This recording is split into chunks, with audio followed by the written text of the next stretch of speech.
జై శ్రీమన్నారాయణ. అందరికీ నమస్కారం అండి. ఈరోజు తిరుప్పావేలోని 24వ పాసురం గురించి తెలుసుకుందాము. నిన్న 23వ పాసురంలో మన వాళ్ళు ఏం చేశారంటే స్వామిని లేచి రమ్మని చెప్పారు కదా. అది కూడా స్వామి వస్తుంటే ఆయన పాదాలను చూశారు. మరి ఎలా రావాలి అనేది కూడా నిన్నటి 23వ పాసురంలో మరి గోదాదేవి చెప్పారు.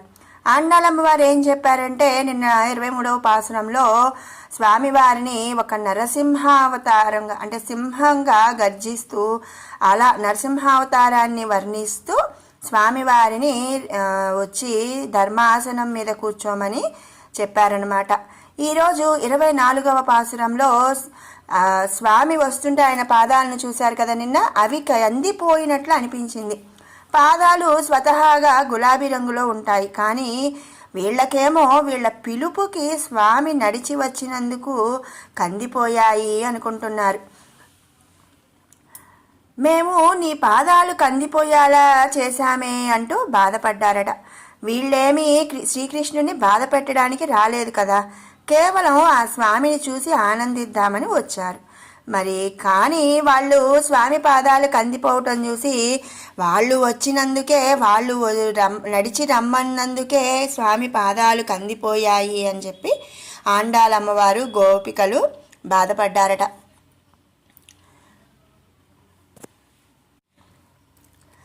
కేవలం ఆ స్వామిని చూసి ఆనందిద్దామని మాత్రమే ఆండాళ్ళు గోపికలు వచ్చారు. వెంటనే స్వామి దివ్య పాదార విందాన్ని మొదలుకొని మంగళం పాడుతున్నారు 24వ పాసురంలో. ఈ 24వ పాసురాన్ని మంగళాశాసన పాసురం లేక హారతి పాసురం అని కూడా అంటారనమాట. ఈ ధనుర్మాసం అంతా కూడా ప్రతి అంటే వైష్ణవాలయాల్లో మరి హారతి ఇచ్చేటప్పుడు ఈ పాసురాన్ని మంగళాశాసన పాసురాన్ని చదవడం ఆనవాయితీగా వస్తుంది.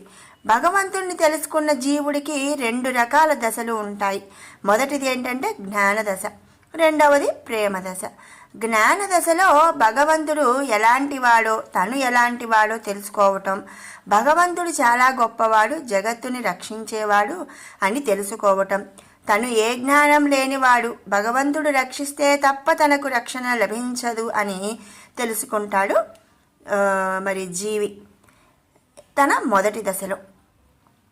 ఇక ఈ జ్ఞానం పండితే క్రమంగా ప్రేమ లెక్క భక్తి దశగా మారిపోతుంది. ఈ దశలో భగవంతునికున్న శక్తిని మరచి ఆయనకున్న సౌకుమార్యం సౌశీల్యం అనే గుణాలను చూస్తాడు జీవుడు. ఇక తను అజ్ఞాని అని మరచిపోయి తనే భగవంతుణ్ణి రక్షించుకోవాలి అని అనుకుంటాడు. జ్ఞానం కలిగినప్పుడు భగవంతుడు తనని రక్షించేవాడు అని ఒకప్పుడు భావించిన వాడు ఈనాడు భక్తితో తాను భగవంతుణ్ణి రక్షించుకోవాలి అన్నట్టుగా మారిపోతాడట. ఏదైనా ఒక విలువైన వస్తువు మన ఇంట్లో ఉంటే ఏం చేస్తామండి, మనం ఎలాగైతే ఆ వస్తువుని రక్షించుకుంటామో అట్లాగనమాట. మరి అలాగే భగవంతుడు మనకి విలువైన ఒక స్వామి కాబట్టి ఆ విలువైన దాన్ని మనం కాపాడుకోవాలి, మనం రక్షించుకోవాలి అని చెప్పి ఇక్కడ అనుకుంటారంట. అందుకే మరి మనం ఆలయాల్లో తలుపులని తాళమని ఇలా అన్నీ రక్షించుకోవడం కోసం చేస్తూ ఉంటాము. లోకాలను రక్షణ చేసేవాడికి మనం రక్షణ కల్పించడం ఏంటి?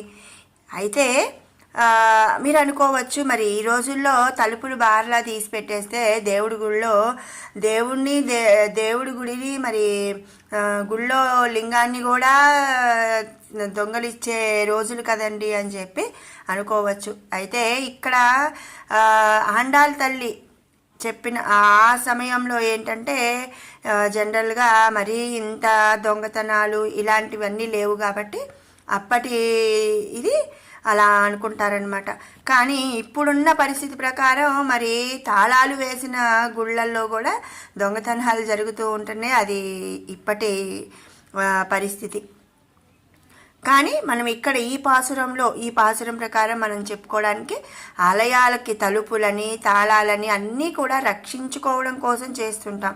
అది ఏంటంటే మనకి జ్ఞానం పండిపోయి 2వ దశలో ఉన్న మన ఏంటంటే మరి మనమే దేవుణ్ణి రక్షించుకోవాలి అనేలాగా అనుకుంటూ ఉంటామన్నమాట. ఇదంతా కూడా మనం అది స్వామివారి మీద ప్రేమతో చేస్తూ ఉంటాం. దృష్టి దోషం తొలగుగాక అని కర్పూరం ఎలాగైతే హరించుకుపోతుందో అదేవిధంగా దోషాలన్నీ హరించుగాక అని చెప్పి 24వ పాసురంలో మంగళం పాడతారు. మంగళాశాసనం అంటేనే మనం స్వామివారికి తీసే దిష్టి తీస్తున్నామని అనుకోవాలన్నమాట. సాధారణంగా మరి పెద్దలు పిల్లలకు చేసే ఆశీర్వచనం లాంటిది ఈ మంగళాశాసనం అన్నమాట. మరి మనం చేయవచ్చా పరమాత్మకి? చేయవచ్చో కూడదో ఆలోచిస్తున్నామంటే ప్రేమ లేనట్లే అని చెప్పి మనం ఇక్కడ ఆండాళమ్మవారు చెప్తున్నారు. జ్ఞాన దశలో ఉన్నామన్నమాట. అంటే మన ఇక్కడ ముందు చెప్పుకున్నాం కదా, 2 దశలు ప్రతి దాంట్లో కూడా మరి 2 దశలు ఉంటాయి. భగవంతుని గుర్తించిన చేతనుడికి భగవత్ సేవ చేయడంలో ఉండే 2 దశల్లో మొదటిది జ్ఞాన దశ. ఈ జ్ఞాన దశలో మరి మనల్ని భగవంతుణ్ణి రమ్మంటున్నాడు, భగవంతుడు మనల్ని రక్షిస్తున్నాడు ఇట్లా అనుకుంటాము. ఆ జ్ఞాన దశ బాగా పండిపోయిన తర్వాత ప్రేమ దశ. ఈ ప్రేమ దశలో నేను చెప్పినట్లుగా మనం ముందు చెప్పుకున్నాం కదండి, మరి ఆయన్ని మనం రక్షించుకోవాలి అని చెప్పి అనుకుంటూ ఉంటారు. ఈ ప్రేమ దశలో ఉన్న వాళ్ళు ఎలా అయితే మరి మన పెద్దలు పిల్లలకు మరి ఆశీర్వచనం ఇస్తారు కదండి, అలాగే మన స్వామివారికి అంటే పరమాత్మకి ఆశీర్వచనం ఇక్కడ మంగళాశాసనం చేస్తున్నామన్నమాట. మరి చేయవచ్చా అని ఆలోచిస్తున్నారు అంటే ఇక వాళ్ళు ఇంకా మొదటి దశలో ఉన్నారు అని చెప్పి తెలుస్తుంది. ప్రేమ అతిశయిస్తే క్రమం మర్చిపోతుందట. ఎలాగా అంటే ఉదాహరణకి మరి శబరి ఎంగిలి పళ్ళను విదురుడు కృష్ణునికి ప్రేమలో ఏం చేస్తున్నది తెలియక పండ్లు పారవేసి తొక్కలు పెట్టిన అంత ప్రేమతోటే ఆయన కూడా అవి తినేసి బ్రహ్మానంద పడిపోయాడు కదా. అట్లాగే పెద్దలకి పిన్నలైన మంగళాశాసనం చేయడం ప్రేమాధిక్యం ఉన్ననాడు వద్దన్నా జరుగుతుందట. అదేవిధంగా మరి ఆ పెరుమాళ్ మీద ఆ శ్రీకృష్ణుడి మీద ఉన్న ప్రేమాధిక్యముతో మరి అందరూ కూడా మంగళాశాసనం అనేది స్వామివారికి ఆండాళమ్మవారు గోపికలు మంగళాశాసనం చేస్తున్నారు. క్రమం తల్లకిందులవుతుందంట. ఆయన రక్షింపబడే వాడైపోతాడు, మనం రక్షించేవారమని భావిస్తాం. మరి దేవునికి ఆలయాల్లో రక్షణ కల్పించడం అంటే ఈ భావనతో ఏర్పడ్డదే. మన ఆలయాల్లో హారతి ఇవ్వడం ఇలాంటిదే అని చెప్పి మనం తెలుసుకోవాలి. ఆలయాల్లో పెద్ద సమూహంలో భక్తులంతా గోష్ఠిగా చేరేది ఈ మంగళాశాసనం పాడి రక్షణ కవచం వేయాలని. ఆండాళ్ళు ఇంతమంది గోపికలతో బయలుదేరింది కూడా అందుకేనండి, అంతేకాని ఏదో స్వామి నుంచి ఆశించి కాదనమాట. ఆ ఆండాళమ్మవారికి ఆ గోపికలకు జ్ఞానదశ మరి దాటి ప్రేమ దశ వచ్చారు. ప్రేమ దశలో ఉన్నారు కాబట్టి ఆ ఆండాళమ్మవారు గోపికలతో బయలుదేరి స్వామివారికి మంగళాశాసనం పాడి రక్షణ కవచం వేయాలి అని చెప్పి ఈ ప్రతి ఒక్క గోపికని కూడా నిద్ర లేపుకుంటూ ఆ తర్వాత మరి స్వామివారి ఇంటి ముందున్న ద్వారపాలకులను, ఆ తరువాత మరి నందగోపులను, యశోదామ్మవారిని, బలరాముడిని, నీలాదేవిని అందరినీ కూడా నిద్ర లేపుకుంటూ స్వామివారి వద్దకు చేరారు. ఆ తర్వాత మరి నీలాదేవి అమ్మవారు కూడా గోష్ఠితో కలిసి ఆ స్వామివారిని నిద్రలేపి ధర్మాసనం మీద కూర్చోబెట్టి మంగళాశాసనం పాడాలని ఆండాళమ్మవారు వచ్చారనమాట. తలుపులు, తాళాలు, ప్రాకారాల నిర్మాణం ఆ ప్రేమతోటే చేస్తారు. ఆ భక్తుల ప్రేమపూర్వక మంగళాశాసనమే భగవంతునికి గొప్ప ప్రాకారం. అది లేకుండా బాహ్యంగా ఎన్ని నిర్మించినా, ప్రార్థనలు చేసినా, పూజలు పునస్కారాలు చేసినా కూడా దండగే అన్నమాట. ఏదైనా సరే స్వామివారి మీద నమ్మకం, ప్రేమ అన్నీ ఉండి చేస్తేనే మనం కేవలం 2 చేతులు జోడించి దండం పెట్టుకున్నా చాలు. మరి అలాంటి నమ్మకం, ప్రేమ ఇవేమీ లేకుండా బాహ్యంగా మరి వాళ్ళెవరో చేశారు అంటూ మేమెవరు ఒకళ్ళు చేశారని ఒకళ్ళు ఒక 20 రూపాయల పూలు తీసుకొచ్చి బాగా నిండుగా పూలతో అలంకారం చేశారని ఇంకొకళ్ళు ఏం చేస్తారండి, వాళ్ళు అన్ని పూలు పెట్టారు, 1 కిలో పూలు పెట్టారు, 2 కిలోలు పెట్టాలి, ఇంకా బాహ్యంగా అంటే ఇంకా బాగా అలంకారం చేసి స్వామివారి ప్రార్థన చేయాలి అని చెప్పి ఇంకొకళ్ళు చేస్తుంటారు. ఇలాంటి పూజలు పునస్కారాలన్నీ కూడా దండగే అనమాట. కేవలం మనం ప్రేమపూర్వకంగా చేసే మంగళాశాసనమే భగవంతునికి గొప్ప ప్రాకారం. అలాంటి ప్రేమికుల కోసమే తాను ఆలయాల్లో ఉంటాడని మనం తెలుసుకోవాలి. వాని కోసం వారు అంత జాగరకులై కాపాడుకుంటూ ఉంటారు. అది తెలియని కొందరు దేవునికి ఇవన్నీ ఎందుకు, అలాంటి వాడేమి దేవుడు అంటూ అమాయక ప్రలాపాలు చేస్తూ ఉంటారు. మరి ఇప్పుడు రోజుల్లో మనం చాలామంది చాలా విధంగా చూస్తున్నామండి. ఎలా అంటే మరి ఆ స్వామివారికి ఆ డబ్బులు ఎందుకు, ఆ స్వామివారికి అభిషేకాలు ఎందుకు, లేకపోతే ఆయనకి అవి వేస్ట్గా ఎందుకు వాడటం, మరి వాళ్ళకి ఇవ్వచ్చుగా వీళ్ళకి ఇవ్వచ్చుగా, అందరు ఇస్తారండి, ఎవరిస్తారండి, స్వామివారికి అంటే ఇస్తారు. మరి స్వామివారు ఏం చేస్తారండి, ఒక రాజుగారికి ఒక రాజుగారికి అయితే ఏం చేస్తామండి, ఇప్పుడు ఎలా అయితే మరి ఇన్కమ్ ట్యాక్స్ అని కడుతున్నాము, ఇన్కమ్ ట్యాక్స్ కడితే ఆ డబ్బులు ఏం చేస్తారు, మరి రోడ్లకని, మరి ఏమైనా పునరుద్ధరణకి, ఇట్లా లేని వాళ్ళకి ఇలా డిస్ట్రిబ్యూట్ అనేది చేస్తారు. అదే డైరెక్ట్గా లేని వాళ్ళకి నువ్వు ఒక 1000 రూపాయలు ఇవ్వు అంటే ఎవరిస్తారండి? అలాగే ఇక్కడ మనం దేవుడికి ఇచ్చే ప్రతిదీ కూడా చివరికి మనం మామూలుగా మనం పూజ చేసేటప్పుడు లాస్ట్కి మనము చదువుతాం,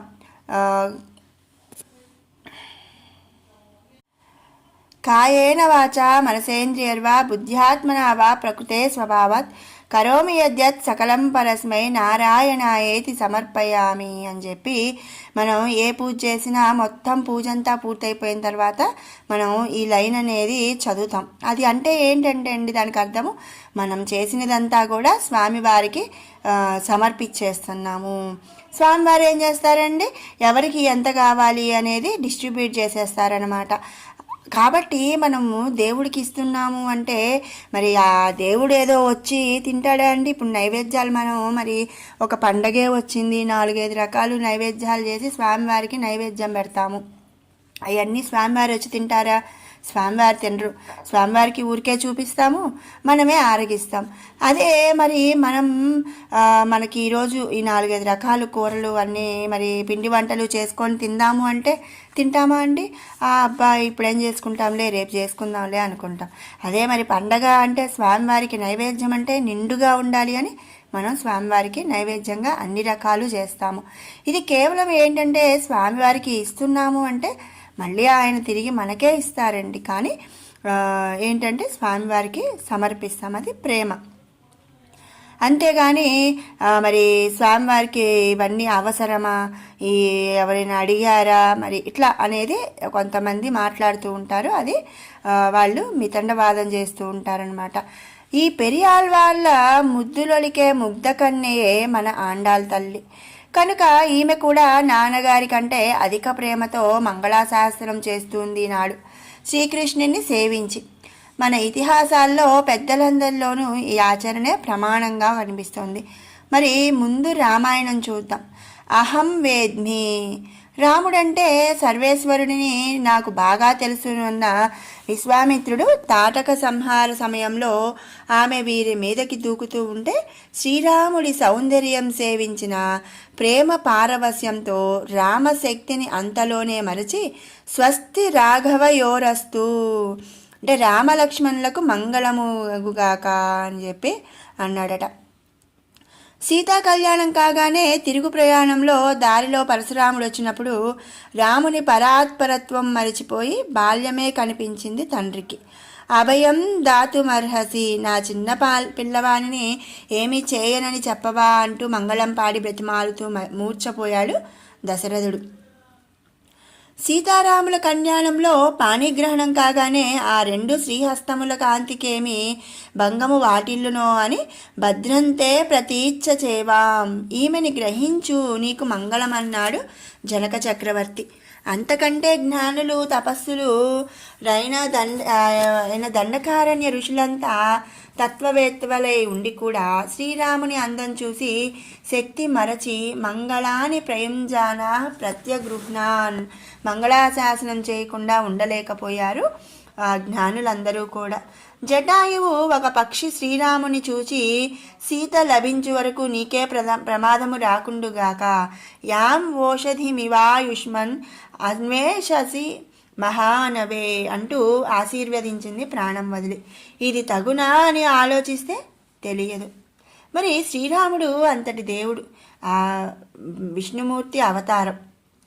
ఆయనకి మరి వీళ్ళందరూ మంగళాశాసనం చేస్తున్నారు, ఆశీర్వచనం అందిస్తున్నారు. ప్రేమ లేని హృదయం ఉండటం వల్ల మన లోపమే అది. కోతి హనుమ శ్రీరాముని మొదటిసారి చూస్తూనే కిమర్థం న విభూషితా బాహవః, చేతులలా అలంకారాలతో కప్పుకోకుండా ఉన్నావే, ఎవరి చూపైనా పడితే వాడిపోవు అన్నాడట. ఎన్నని దాస్తాం. సీత, సుగ్రీవుడు, అయోధ్య ప్రజనులు అందరూ ప్రేమతో శ్రీరామునికి మంగళం పాడినవారే. ఇక భాగవతంలోకి వస్తే కృష్ణుని విషయంలో నందుడు, గోపికలు, జైలులో వసుదేవుడు, దేవకీదేవి, విదురుడు ఇలా చెప్పుకుంటూ పోతే భక్తులంతా కూడా మంగళాశాసన పరులే. భగవానుని నిష్కల్మషమైన ప్రేమతో ఆశీర్వదించారు. ఈనాడు మన ఆండాల్ కూడా అదే చేస్తుందన్నమాట. ఈ 24వ పాసురంలో స్వార్థం కల అర్జునుడు సేనయోరుభయోర్మధ్యే రథం స్థాపయ అనగానే చిత్తం అంటూ నిలబడ్డాడు రథాన్ని. ఇక ప్రేమమూర్తులైన గోపికలు చెప్తే చేయడా మరి, లేచి రమ్మనగానే నడవసాగాడు. ఇంగనే అన్నారు, ఇలాగంటూ చూపారు. అలానే చతుర్గతితో వీళ్ళని కాస్త అల్లరి పెడదామని చిలిపివాడు కావడంతో పాదాలు ఎత్తి ఎత్తి నడుస్తున్నాడట శ్రీకృష్ణ పరమాత్మ. మనకి మరి అంతే కదండి, మన బాగా కావలసిన వాళ్ళు లేదా మన మీద ప్రేమ చూపించే వాళ్ళు, మనకి ఇష్టమైన వాళ్ళ దగ్గర మనం వాళ్ళని ఆట పట్టించాలని చిలిపి పనులు చేస్తూ ఉంటాం కదా. అలాగే ఇక్కడ శ్రీకృష్ణ పరమాత్మ కూడా మరి వాళ్ళని ఆట పట్టించాలని పాదాలు ఎత్తి ఎత్తి నడుస్తున్నాడట. వీరు వెనుకనే నడుస్తున్నారు. స్వామి పాదాల ఎర్రదనం వీరికి కనిపిస్తుంది. ఆసనంలో అమ్మతో పాటు కూర్చున్నాడు స్వామి. ఒక పాదం కింద చాపి రెండవ పాదం తొడపై పెట్టాడు. ఆ పాదం వీరికి కనిపిస్తుంది. పైగా అరికాలు ఊపుతున్నాడు కూడా, మరి చూడటానికి అన్నమాట. ఎలా అయితే మనం ఒక చిలిపి పని చేసినా ఏదైనా ఒక పని చేసినప్పుడు లేదా మనం ఒక కొత్త డ్రెస్ వేసుకున్నప్పుడు కానీ ఇట్లా మనం ఏం చేస్తామండి, మనకి బాగా కావాల్సిన వాళ్ళు, మనకు బాగా ఇష్టమైన వాళ్ళ ముందు వాళ్ళు కాంప్లిమెంట్ ఇచ్చేదాకో లేకపోతే ఏదైనా దాని గురించి చెప్పే వరకు కూడా మనం అటు ఇటు ఎలా అయితే తిరుగుతామో, ఇక్కడ స్వామివారు కూడా ఏం చేస్తున్నారండి, ఒక పాదం కింద చాపి రెండవ పాదం తొడవై పెట్టి ఆ అరికాలు ఊపుతూ ఉన్నాడట. వీళ్ళు ఆ ఎర్రదనం చూసి అది సహజమైన రంగే అయినా కూడా తాము నడిపించినందువల్ల కందిపోయిందని కలత చెందారు. ఏదో అడగాలని వచ్చామన్నది మరచారు. శ్రమ పరిహారం కోసం మంగళం ఆరంభించారు. పద్మపుత్రి అయిన అత్యంత సుకుమారి లక్ష్మీదేవి కూడా స్పృశించడానికి ఎక్కడ కందిపోతాయో అని బెంగపడే పాదార విందాలని గోపికలు తమ శిరస్సుల పైన వక్షస్థలం పైన సేద తీర్చుకొని పాదార విందాలని అట్టి వాటిని ప్రేమ ఉందనుకొని నేలపై నడిపించి కందిపోయేటట్లు చేశామే. స్వార్థపరులైన దేవతల కోసం ఎన్నోసార్లు భూమిపై సంచరించినప్పుడు కూడా ఇలాగే కందిపోయి ఉండవచ్చు. స్వామి సౌకుమార్యాన్ని చూడకుండా ఆనాడు వాళ్ళ ఇలానే త్రిప్పారా? మేము అదే చేశామే, ఎంత కఠినులము మేము అని నేర్చుకున్నారనమాట. అంటే స్వార్థంగా ఉన్న వాళ్ళు మిమ్మల్ని తిప్పారు. మరి అదేవిధంగా మేము ఏ స్వార్థం లేకపోయినా కూడా అయ్యో మిమ్మల్ని ఇలాగే తిప్పి అటు నడువు ఇటు నడువు అలా నడువు ఇలా నడువు అని చెప్పి మిమ్మల్ని అటు ఇటు తిప్పి మీ కాళ్ళు కందిపోయేలాగా మేము చేశాము, ఎంతటి కఠినాత్ములమో కదా అని చెప్పి అంటున్నారనమాట. ఈనాడు ఈ శ్రమతో పాటు ఆనాడు త్రివిక్రముడైన భూమి కొలిచినప్పుడు కలిగిన శ్రమకు మంగళం పాడసాగారు ఆండాలమ్మవారు. అప్పటి దానికి ఇప్పుడు ఎందుకు అనిపిస్తుంది మనకైతే. కానీ భక్తులకు భగవానుడికు కాలమనే ఉపాధి అడ్డు తీసేస్తాడు. అప్పటివి ఇప్పటివి అని వీరికి ఎదురుగానే సాక్షాత్కరిస్తున్నాయి. ఆయా కాలాల్లో కలిగిన శ్రమకు ఆ లోపం తీరేట్టు ఇప్పుడు మంగళం పాడదామంటూ షడ్రసోపేత భోజనం చేస్తున్నట్లు పోత్తి పోత్తి అంటూ 6 సార్లు మంగళం పాడింది ఆండాళమ్మవారు. అడగడని వారందరి తలలపై కాడు మోడనక కొండ గుట్టనక మట్టి ముళ్ళనక ఈ లోకమంతా కొలిచి ఇంద్రునికి రాజ్యం బలికి కీర్తిని ఇచ్చి నీ పుష్పహాస కోమల సుకుమార పాదాన్ని ఎంత శ్రమ పెట్టావయ్యా. కృతజ్ఞత సంతోషం రెండూ తెలియని భూమిని కొలిచి బలి అభిమానాన్నించి కాపాడినట్లే మా స్త్రీత్వాభిమానాన్నించి మమ్ము కాపాడి నీ పాదాల దాసునులుగా చేసుకున్నావే. మా అభిమానాన్నించి సన్మార్గంలో నిలిపేది నీ శ్రీపాదమే.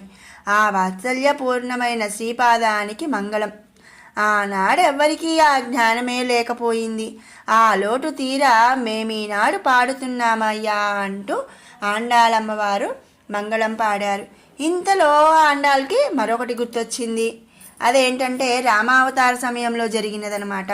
కదలక కొలిచిన ఆ పాదం సంగతలా ఉంచు, అయోధ్య నుండి లంకానగరం దాకా నడిచిన ఈ పాదం చూచారా? ఆనాడు త్రివిక్రముడై కొలిస్తే ఆ పాదాన్ని బ్రహ్మ కడిగే శివుడు శిరమున ఆ తీర్థాన్ని దాల్చాడు. దానికేమి 14 సంవత్సరములు దారి తెన్ను లేని కారడవిలో తెగించి నడిచిన పాదము మా శ్రీరామునిది. పైగా పాదుకలు కాస్త భరతుడు తీసుకొని పోయాడు. అరేరే, మరి ఈ రోజుల్లో 1 కిలోమీటర్ నడవాలంటేనే అమ్మో అంటున్నాం. ఆ రోజు మరి స్వామివారు ఈ చివరి నుంచి ఆ చివరి వరకు నడిచి వెళ్ళాడు. పోనీ చెప్పులున్నయ్యా అయ్యా కాళ్ళకి, పాదుకలు మాత్రం భరతుడు తీసుకెళ్ళాడు. నేను నీ పాదుకలని మరి సింహాసనం మీద ఉంచి నేను రాజ్యాన్ని పరిపాలిస్తాను అంటూ మరి ఆ పాదుకలు కాస్త భరతుడు తీసుకెళ్ళాడు. పులి ఉండే పొదలో దూరి దాన్ని లాగి చీల్చినట్లు రావణుడుండే లంక చేరి ఏ ఇతర సహాయము లేకుండా దేవతలందరినీ గడగడలాడించిన రావణుడి చిత్రవధ చేసి చంపాడు శ్రీరాముడు అంటూ శ్రీరామునికి రక్షణ బలమున్న ఆ బలానికి రక్షణగా మంగళం పాడారు ఆండాలు. ఇలా ఫస్ట్ నరసింహస్వామికి పాడారు. ఫస్ట్ 3 లోకాలు కొలిచిన మరి స్వామివారికి పాడారు. ఆ తర్వాత శ్రీరాముడు అన్నారు. ఇక ఇంతలో కృష్ణుని చిన్నతనం గుర్తొచ్చేసింది. వెంటనే ఆ రాముడికేమి చక్రవర్తి అయిన దశరథుడి తండ్రి రాముడు బలాఢ్యాయుడు, శస్త్రధారి, గురువుల మంత్రవేత్తలు. ఆయన కోసం ఎందుకురా బెంగ, మన కృష్ణుడి సంగతి చూడండి. 3వ నెల నిండకుండానే తల్లి కావాలని పరుండబెట్టింది అసురుడున్నాడని తెలియక బండి కింద. ఆనాడిక రక్ష ఎవరు?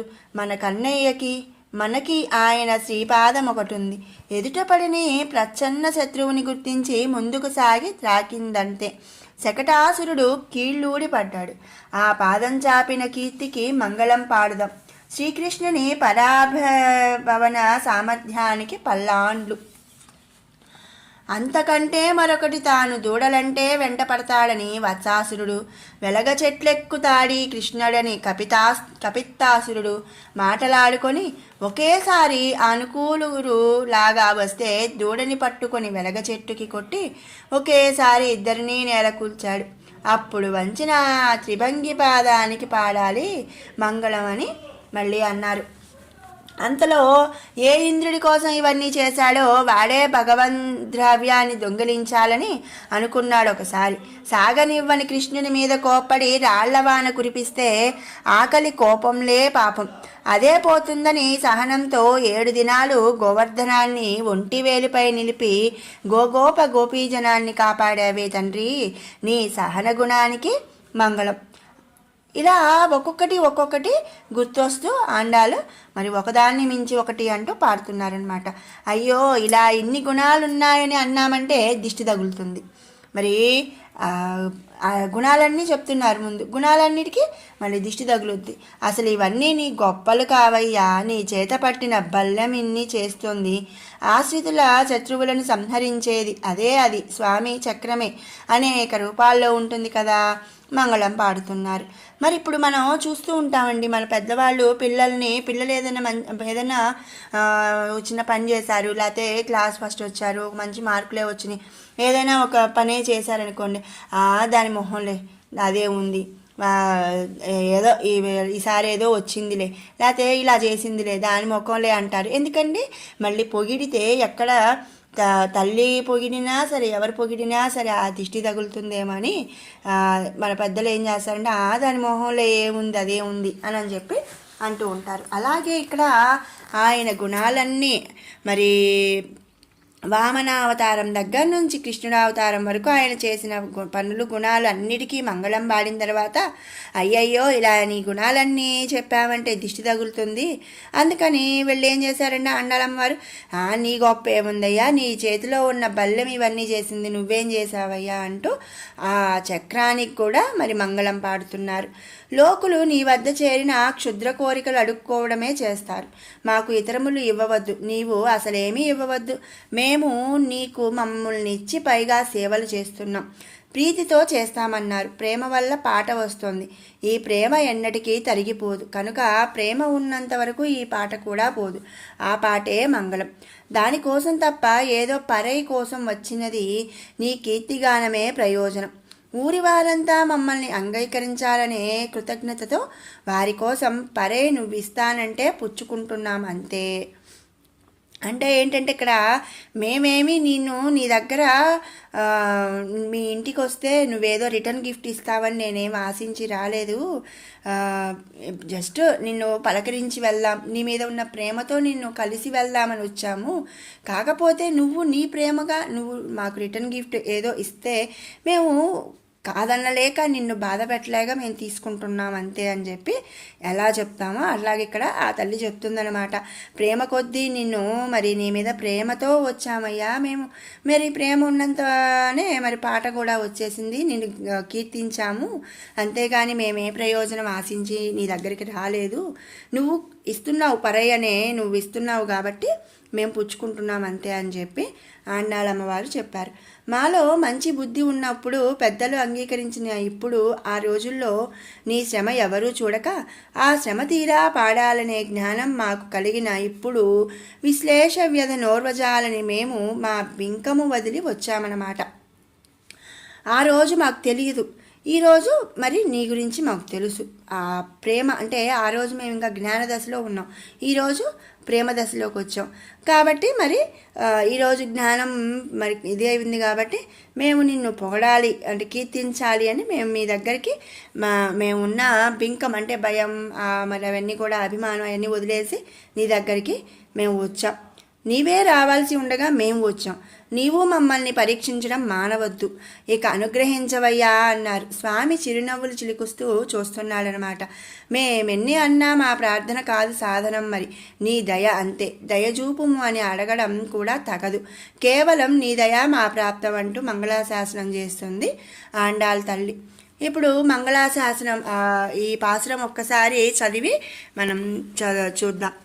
அன்றி உலகமளந்தாய் அடிபோத்தி சென்றங்கு தைன்னு லங்கை செத்தாய் திரள் போத்தி போன்றச்சகட முதைத்தாய் புகழ் போத்தி கன்று குணிலா வெறிந்தாய் கலல் போத்தி குன்று குடையா வெடித்தாய் குணம் போத்தி வென்று பகை கெடுக்கும் நின் கையல் வேல் போத்தி என்றென்றும் சேவகமே ஏத்தி பறை கொள்வான் இன்றியாம் வந்தோம் இறங்கேலோ ரெம்பாவாய். ఈ విధంగా నిన్న స్వామిని లేపి ఆసనంపై కూర్చోబెట్టారు. ఈరోజు దిష్టి దోషణం తొలగడానికి మంగళం పాడారు. విగ్రహ రూపంలో ఉండే భగవంతుని వద్ద కూడా ఇంత సేవ కూడా జరుగుతుందన్నమాట. ఇది మన జ్ఞాపకం పెట్టుకోవాలి. మన ఇంట్లో కావచ్చు, మందిరంలో కావచ్చు, విగ్రహం అంత శక్తి కలది. ఇది మన ఆండాల్ మనకు తెలుపుతుందన్నమాట. మరి విన్నారు కదండి ఈరోజు 24వ పాసురం యొక్క భావము. మీకు ఈ వీడియో నచ్చినట్టయితే లైక్ చేయండి, షేర్ చేయండి, అలాగే మరిన్ని అప్డేట్స్ కోసం మన ఛానల్ని సబ్స్క్రైబ్ చేసుకోండి. రేపటి వీడియోలో 25వ పాసురంలో కలుసుకుందాం. జై శ్రీమన్నారాయణ.